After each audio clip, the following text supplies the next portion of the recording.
Have you guys heard of Blue Lock? Blue Lock is an anime where the main character, Isagi, is really good at solving the problems that he faces.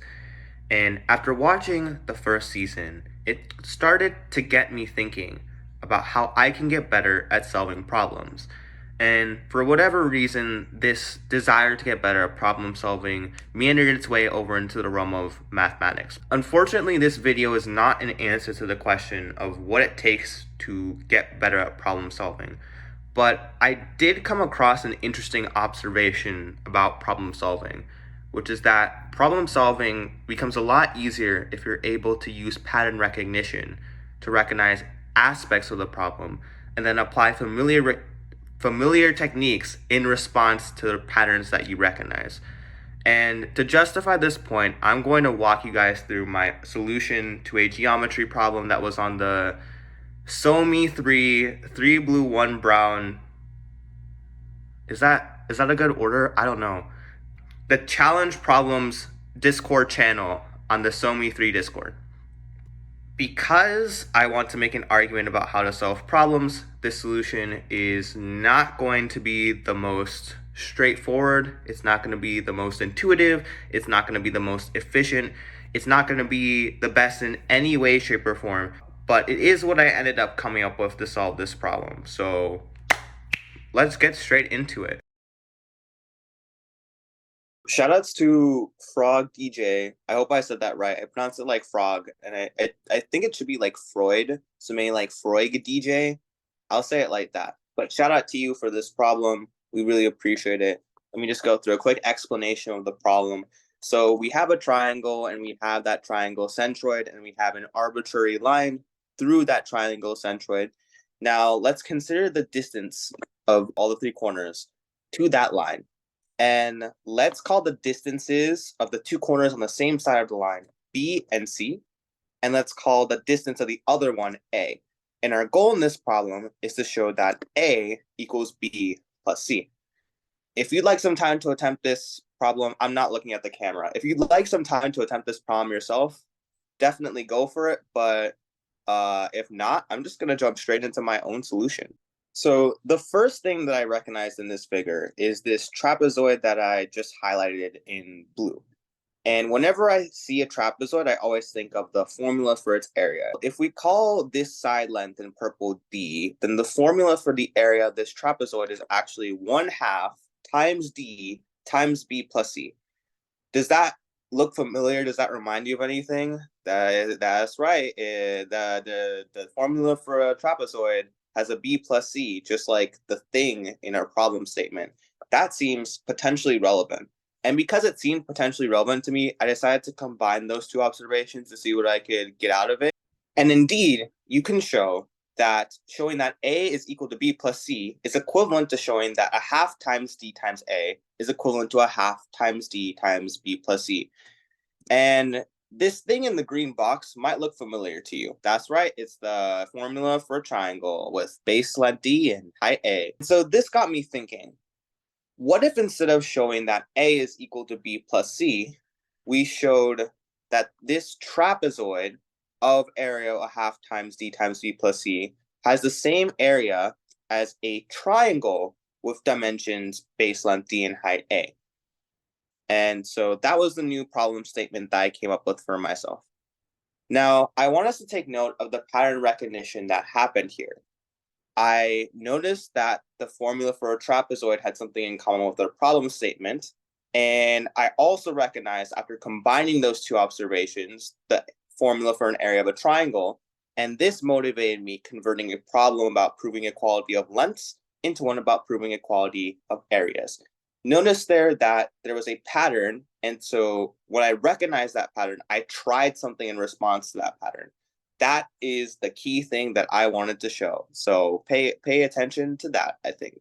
So now we have our new problem statement showing that this trapezoid is equivalent to a triangle that does not exist, because if you look at the figure, there's actually no triangle with the dimensions that we care about, and that's kind of a problem because we need that triangle if we want to show that its area is equal to the trapezoid.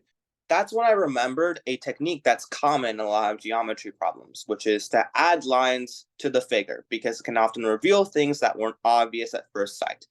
And we have a triangle that we want but is missing from our figure, and so perhaps adding lines to the figure could cause it to pop into existence. So where in this figure do you think we should add lines to make this triangle pop into existence?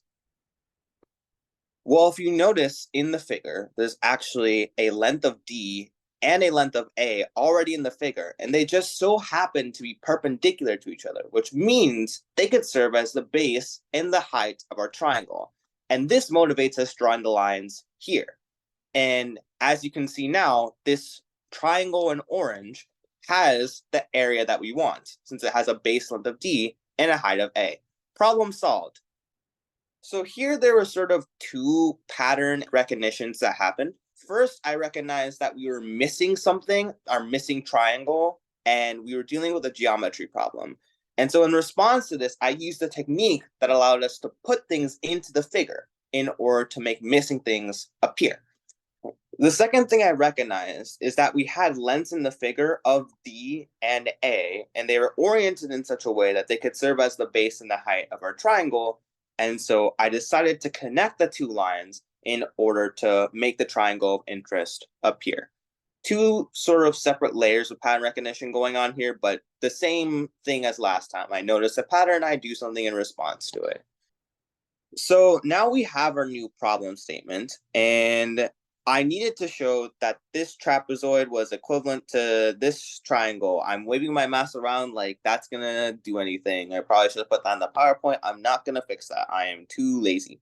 So once again, thinking about trying common techniques from geometry, I decided to try to rearrange the pieces of one shape to get the other shape, which would prove that their areas are equivalent. So here I recognized that there was a need to show area equivalence, and in response to it, I tried to rearrange the pieces of each shape to get the other. Unfortunately, I didn't really see an obvious way to do that, and so I gave up on this pretty quickly. I'm not gonna lie to y'all. This was too hard. So a different approach was going to be necessary. Look at me stating the obvious. I am a genius. The reason that I thought that showing area equivalence by rearranging the pieces of the shapes is going to be hard was because they weren't the same shape. And so in response to that, I decided to try to find some way to convert them into the same shape, hoping that would make it easier to do the rearranging technique. Fortunately, there is a technique in geometry common to both trapezoids and triangles that converts them into a common shape. And it's used to prove their areas. So the way that the proofs for their areas work is you make a copy of the shape of interest, combine it with the original copy to form a rectangle, and then compute the area of that rectangle and divide it in half to get the area of the original shape. And that technique of doubling the shapes to make them into rectangles is common to both. And so we can use it to convert them into the same shape. So for example, this trapezoid, we can double it and make this rectangle. And we can do the same thing with this triangle to make a parallelogram and then rearrange the pieces of that parallelogram to form a rectangle. And since we doubled their areas, showing that the original shapes are equivalent in area is equivalent to showing that these rectangles are equivalent in area. And so we can make that our new problem statement. So here I recognize the need to convert the triangle and trapezoid into the same shape and recalled the technique of doubling the shapes to convert them into rectangles. So we have our new problem statement. We need to show that these two rectangles are equivalent. How can we do that? The way that I thought of doing this was I recognized that they had the same base length since they share that in common, the base length of D. And so all we needed to do was show that their heights were equivalent. And what were their heights? A and B plus C respectively. And so what we needed to do from here was show that A was equal to B plus C. We want in a circle. This is where we're gonna insert a meme. Yup, it's gonna be like Seinfeld or something. I know it. I'm definitely gonna do that. This was a bit frustrating to me at first when I realized what I had done, but I also realized that we weren't working with the same problem before because we had added to the figure. And so showing that A was equal to B plus C did not mean the same thing as it did before. Because as you can see, A and B plus C are actually now the distances between these parallel lines and these parallel lines, respectively. And so all we need to do to solve this problem is show that the three parallel lines are equally spaced. And that somehow seemed easier to me than it did in the original problem. So I decided to try this and see what I could get done with it. Hydrate. I just realized I spoiled it. So, to be honest with you, I wasn't really sure where to go from here, but I had made so much progress in this direction that I did not want to give up. But that's when I realized that I hadn't actually used all the information that the problem gave us. If you remember, there's one thing from the problem statement that I haven't even touched yet, and maybe touching it could be useful. Do you remember what it is? Yep, it's the centroid. I had spoiled it before, so if you weren't paying attention, that's too bad you lost. So sorry. So here, this is like a pattern for general problem solving, is that if you're stuck in a problem, one thing you can try is looking back at the problem statement and making sure that you've used all available information. Because usually it's good practice when creating problems in mathematics that all the information that you give is going to be relevant to solving the problem, except for the SAT, I think, because the SAT is just mean like that. You know what I mean? We don't like the SAT. SAT is trash. College Board is trash. Why am I making political statements on this channel? I'm gonna get canceled. So if we're going to use the fact that that point in the center of the triangle is a centroid, then we're gonna need to know some facts about centroids. And I thought of three. One is that if you draw a line from the corner of a triangle to the midpoint of the side opposite of that corner, that line will pass through the centroid. Another is that the centroid actually divides this line into two parts, one of which is twice as long as the other. And the third one I thought of is that the centroid is actually an average of the three corners of the triangle. So if you were to put these points in a plane, you could find out exactly where this point is by taking an average of the x coordinates of these points and then taking an average of the y coordinates of these points. So of these three facts that I thought of, which one do you think would be the most useful in solving our current problem? Well, here I recognize that we are trying to solve a problem or proving lengths are equal. And so the fact that talks about lengths is probably going to be the most useful to us. And so I decided to choose the second one. So if we apply this fact to our figure here, you can see that there's a lot of lines. I kind of don't like the clutter, but it turns out that only one is useful. And I'm going to ask you again, which one do you think is the most likely to be useful here? Well, remember that we're trying to prove something about the distances between the parallel lines, so we should probably choose the line that comes closest to spanning all three of the parallel lines. And that is the one I labeled with the x's. So that's the one I decided to try for the sake of clarity. So this line segment that passes through the centroid comes pretty close to spanning the entirety of the three parallel lines, but it doesn't quite. And so we're going to need to extend this purple line segment to the bottom parallel line segment. And if what we're trying to prove is true, then that extension should have a length of x, because that would mean that the purple line segment would have a length of 2x, which would be the same as the length of the red line segment. And that would mean that the three lines are evenly spaced apart, which would finish our proof.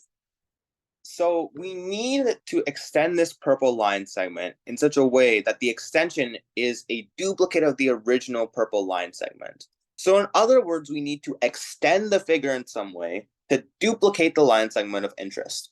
This is actually the final piece of the puzzle, and I want you guys to get a chance to practice this pattern recognition. So I'm going to let you guys try and figure out the technique we should use here. Do you remember anything from this video where we extended the figure by duplicating it? And if we did the same thing again here, it would allow us to duplicate the line segment of interest. Take a minute to think about it.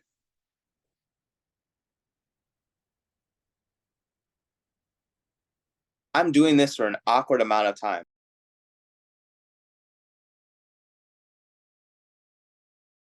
So what about the duplication of the trapezoid from earlier? So if you remember from earlier, we had this trapezoid, and what we did to get the extension to the new parallel line segment was we duplicated this trapezoid. But what if we did that duplication again and carried over the purple line segment along with the trapezoid? Then we would not only get this extension that we want, but it would have a length of x since it's identical to the line segment from before. And so what that means is that the extension that we would do of this purple line segment would have to have a length of 2x, and that finishes our proof. So this is a list of all the patterns that I recognize and the techniques that I use in response to recognizing those patterns. As you can see, this list is quite lengthy, which I think proves my point about pattern recognition allowing problems to go smoother. One interesting thing that I did recognize here is that the majority of the patterns that I recognized were a need that I ended up fulfilling. So I think there's a sense in which pattern recognition could be more useful if you're able to recognize types of problems that need to be solved. So I think after ending one of these videos, ideally I'd have some deep, profound takeaway about mathematics and life or something like that. I'm too lazy to think of one, to be honest with you. I'm recording all of this within 24 hours of the deadline for the competition, so I have to edit this all together and then post it to the Chan before the deadline. I think you can come up with takeaways for yourself. There's probably a lot of different directions you could take it, like empathy and mathematics and what makes things feel well motivated to people, or like probably something about problem solving, because that's like originally why I did this in the first place. But I'm not exactly sure what, and I don't think my results are very generalizable, to speak in mathematics terminology. I don't know if that made any sense to anyone, but I won't elaborate on that any further. I hope you guys enjoy your day. Thank you for stopping by to watch this.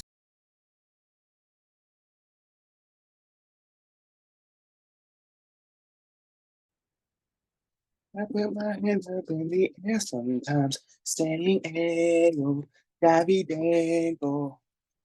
I wanna celebrate and live my life, standing ego, Davidengo. Cause we gon' rock this club, we gon' go all night, we gon' light it up like it's dynamite. Cause I told you once, cause I told you twice, it is going to be quite alright. Yeah, yeah. Yeah, yeah, yeah, yeah.